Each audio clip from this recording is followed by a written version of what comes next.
Assalamualaikum warahmatullahi wabarakatuh.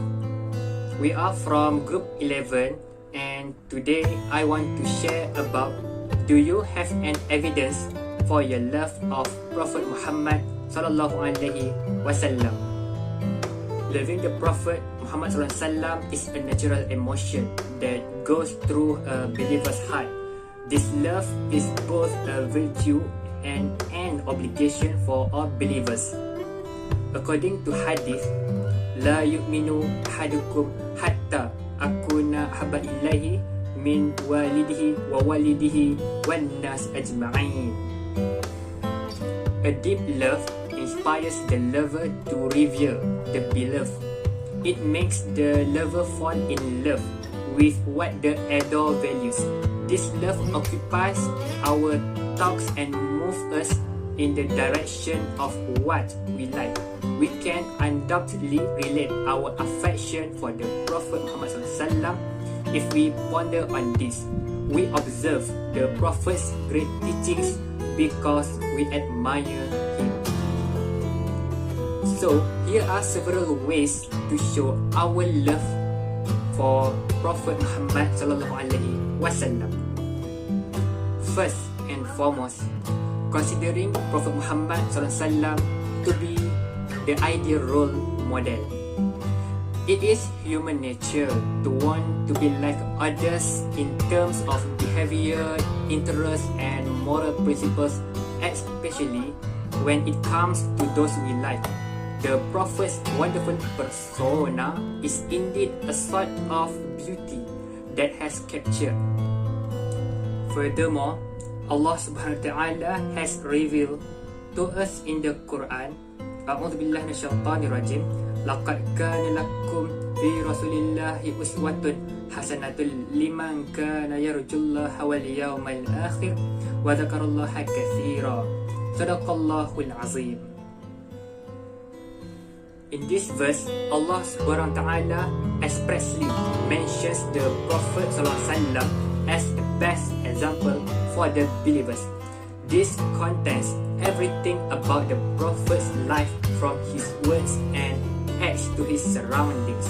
He is a superb example of spiritual excellence in addition to his physical appearance.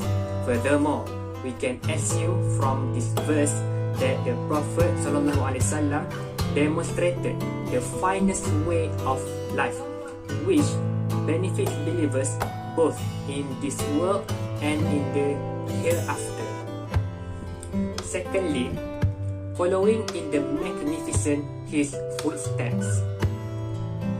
Prophet Muhammad SAW was sent to build the moral values of humankind.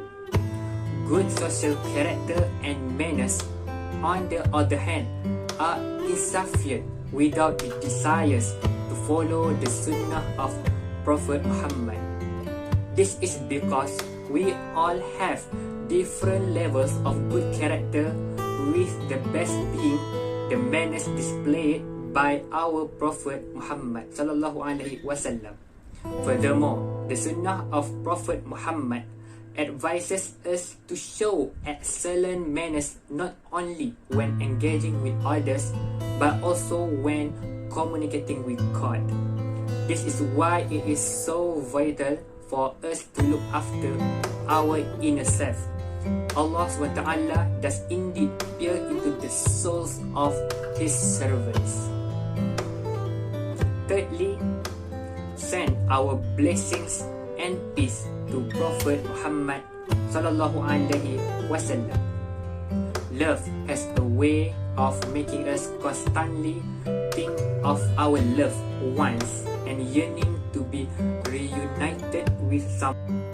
Similarly, our love for the Prophet Muhammad motivates us to speak words and remembrance for him on a regular basis.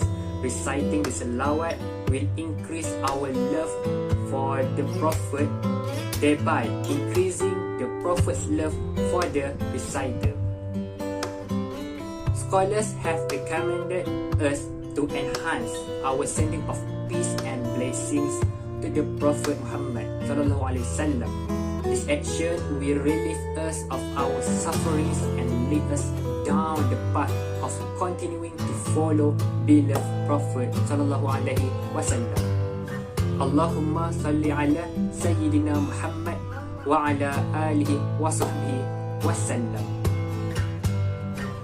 So, if we consider all the points raised and reflect on ourselves, we will realize how much we have lost sight of loving Rasulullah sallallahu alaihi wasallam. Have we been looking up him, or have we been following his sunnah? Lastly, may Allah subhanahu wa ta'ala grant us his love and the love of Prophet Muhammad sallallahu alaihi wasallam. May we be granted the best way of emulating the Prophet Muhammad sallallahu alaihi wasallam, both outwardly and inwardly, under the care of Allah's protection and assistance by his mercy, insyaAllah. That's all for me. Thank you. Assalamualaikum warahmatullahi wabarakatuh.